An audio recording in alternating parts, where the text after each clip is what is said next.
दोस्तों target study IQ के आज के इस शानदार वीडियो में आप सभी का मैं सौरभ गुप्ता स्वागत करता हूं। दोस्तों आज के इस वीडियो का हमारा पहला प्रश्न बना है एरो इंडिया शो के ऊपर। तो क्वेश्चन बनेगा कि हाल ही में एरो इंडिया 2021 का जो एग्जीबिशन है, जिसको इंग्लिश में प्रदर्शनी बोला जाता है, इसको 3 से 5 फरवरी के 2021 को कहां पर आयोजित किया जाएगा। तो दोस्तों इसका राइट आंसर हो जाएगा ऑप्शन नंबर बी, बेंगलुरु।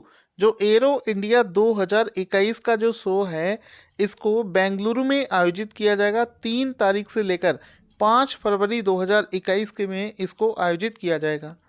अब यहाँ पर आप लोग एक चीज़ देखना, इसका एक लोगो देख लेना। ये एरो इंडिया 2021 का ये लोगो है, इसको भी आप लोग देख लेंगे। इसमें नीचे की साइड एक लाइन लिखी है जिसमें लिखा है the runway to a billion opportunities. तो ये जो लाइन लिखी हुई है, ये 2021 के लिए एरो इंडिया का जो शो आयोजित किया जाएगा उसकी थीम है। तो ये थीम आपसे एग्जाम में पूछी जाएगी कि बताओ 2021 में जो एरो इंडिया शो होगा इसकी थीम क्या होगी। तो आंसर कर देना the runway to a billion opportunities इसकी थीम हो जाएगी। साथ ही साथ में ये दुनिया की पहली हाइब्रिड एग्जीबिशन है। यानी कि हाइब्रिड का मतलब होता है जब दो चीज़ों को मिक्स कर दिया जाता है तो वो हाइब्रिड बन जाता है। तो ये दुनिया की पहली हाइब्रिड यानी कि वर्चुअल और फिजिकल दोनों तरीके से जो प्रदर्शनी होती है वो है। वर्ष 2020 की जो इसकी थीम है वो मैं आपको बता चुका हूँ, runway to a billion opportunities. ये इसकी वर्ष 2020 की थीम है। दोस्तों जो लोग हमारे वीडियो को पहली बार देख रहे हैं वो चैनल को सब्सक्राइब जरूर कर लें, क्योंकि उनको आगे आने वाले सभी वीडियोस के नोटिफिकेशन मिलते रहेंगे। अगला प्रश्न बनेगा कि वर्ष 2021 में United Nations human rights council यानी कि संयुक्त राष्ट्र मानवाधिकार परिषद जो है उसके अध्यक्ष कौन बनाए गए हैं। तो आंसर हो जाएगा नजहत समीम खान। तो ऑप्शन नंबर ए इसका राइट आंसर हो जाएगा कि वर्ष 2021 के यूएनएचआर काउंसिल के जो अध्यक्ष बनाए गए हैं वो बनाए गए हैं नजहत समीम खान। तो ऑप्शन नंबर ए इसका राइट आंसर हो जाएगा। यहाँ पर दोस्तों आप लोग नजहत समीम खान का फोटो देख सकते हैं और इस समय ये फिजी देश की राजदूत हैं, जिनको इस बार यूनाइटेड नेशन के ह्यूमन राइट काउंसिल जो है उसका वर्ष 2021 के लिए अध्यक्ष बनाया गया है। यहाँ पर हम लोग देखेंगे यूएनएचसीआर डिपार्टमेंट के बारे में। इसकी स्थापना 15 मार्च 2006 को करी गई थी और इसका जो मुख्यालय है ये जेनेवा स्विट्जरलैंड में इसका मुख्यालय स्थित है। अब दोस्तों चूंकि हमने ये अपॉइंटमेंट वाला क्वेश्चन किया है, इस वजह से हम लोग कुछ पुराने अपॉइंटमेंट का रिवीजन भी कर लेते हैं जो कि एग्ज़ाम के लिए इम्पोर्टेंट है। जैसे भारतीय सेना के जो सेना प्रमुख इस बार बनाए गए थे उनका नाम है मनोज मुकुंद नरावने और वो भारत के 28वें सेना प्रमुख हैं। ये चीज़ आप लोग याद रखेंगे। इस समय भारत का चीफ ऑफ डिफेंस स्टाफ कौन है, सीडीएस कौन है, तो उसका नाम है जनरल बिपिन रावत को सीडीएस बनाया गया था। उसके बाद में क्वेश्चन बनेगा, जो अच्छे क्वेश्चन है सिर्फ वही करेंगे।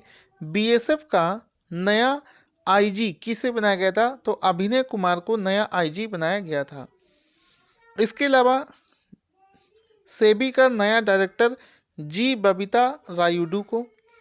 उसके बाद में कुछ अच्छे क्वेश्चन की तरफ चलते हैं। नेशनल बुक ट्रस्ट का जो डायरेक्टर बनाया गया है तो लेफ्टिनेंट कर्नल युवराज मलिक को बनाया गया था। सीआरपीएफ का नया डायरेक्टर आनंद प्रकाश महेश्वरी को बनाया गया है। रिजर्व बैंक ऑफ इंडिया में कुल 4 डिप्टी गवर्नर होते हैं। चारों के नाम आपको एनएस विश्वनाथन, बीपी कानूनगो, एमके जैन और माइकल देवव्रत पात्रा, ये 4 डिप्टी गवर्नर हैं जो कि आरबीआई के हैं। उसके बाद में सर्वेयर जनरल ऑफ इंडिया इस समय कौन है, तो जनरल गिरीश कुमार हैं। ठीक है। आर्चरी एसोसिएशन ऑफ इंडिया का नया अध्यक्ष किसे बनाया गया है, अर्जुन मुंडा को। ठीक है। पिछली बार 71वें गणतंत्र दिवस का मुख्य अतिथि कौन था? तो ये ब्राज़ील के राष्ट्रपति थे जो कि पिछली बार बुलाए गए थे।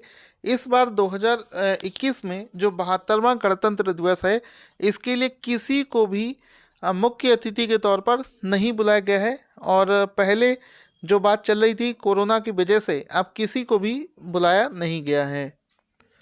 यहाँ पर कुछ और चीज़ देखेंगे। अमित शाह देश के गृह मंत्री हैं, राजनाथ सिंह देश के रक्षा मंत्री हैं, नितिन गडकरी के पास में कौन कौन से डिपार्टमेंट हैं?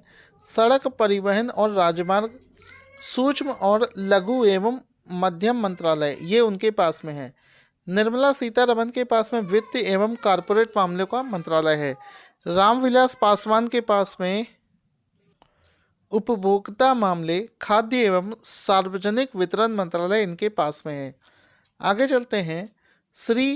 श्रीमती हरसिमरत कौर, ये जो श्रीमती हरसिमरत कौर हैं, इनके पास में खाद्य प्रसंस्करण उद्योग मंत्रालय है।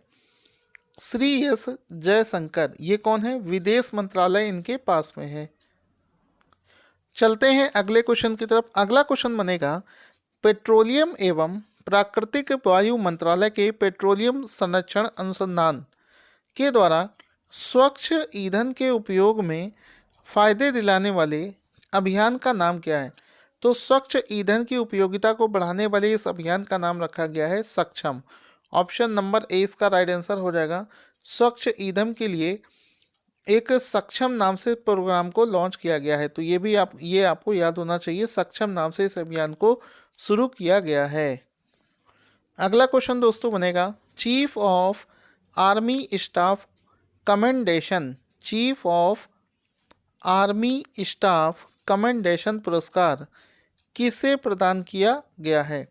तो आंसर हो जाएगा इसमें हाल ही में Amresh Kumar Choudhary. Option number A इसका राइट आंसर हो जाएगा कि हाल ही में अमरेश कुमार चौधरी को chief of army staff commendation का पुरस्कार जो है प्रदान किया गया है। ऑप्शन नंबर ए इसका राइट आंसर हो जाएगा।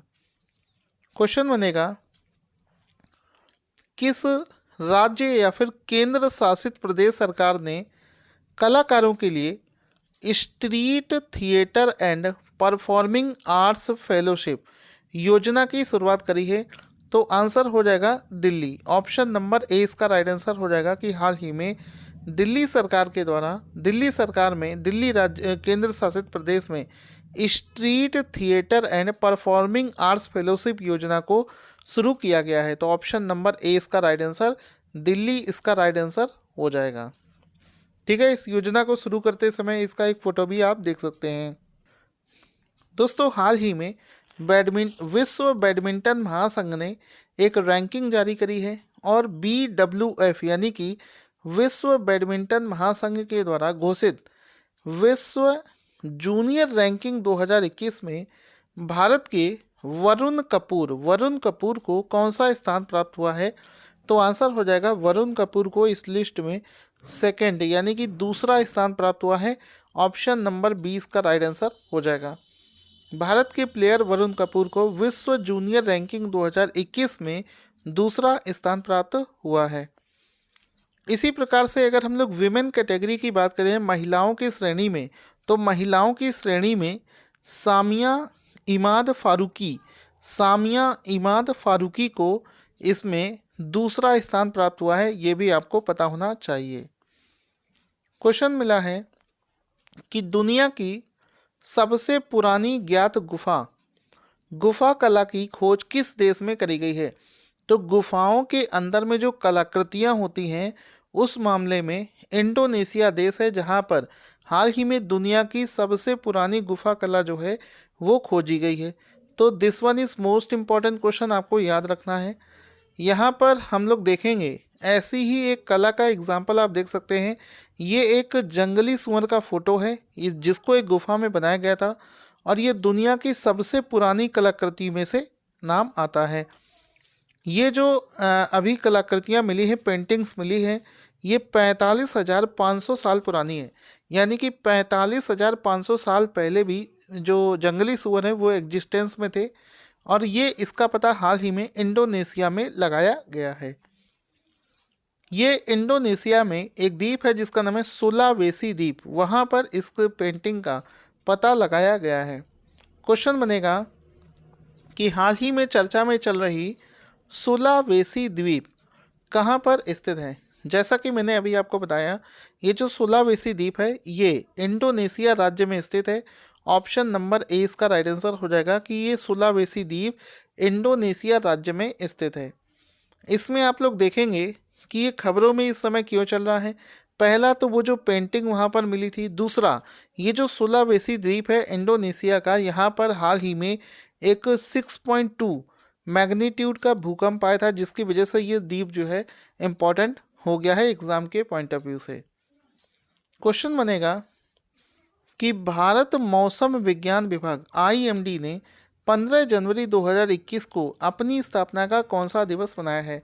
तो आंसर हो जाएगा 146वां, यानी कि आईएमडी ने अपनी स्थापना का 146वां दिवस जो है अभी हाल ही में 15 जनवरी 2021 को मनाया है।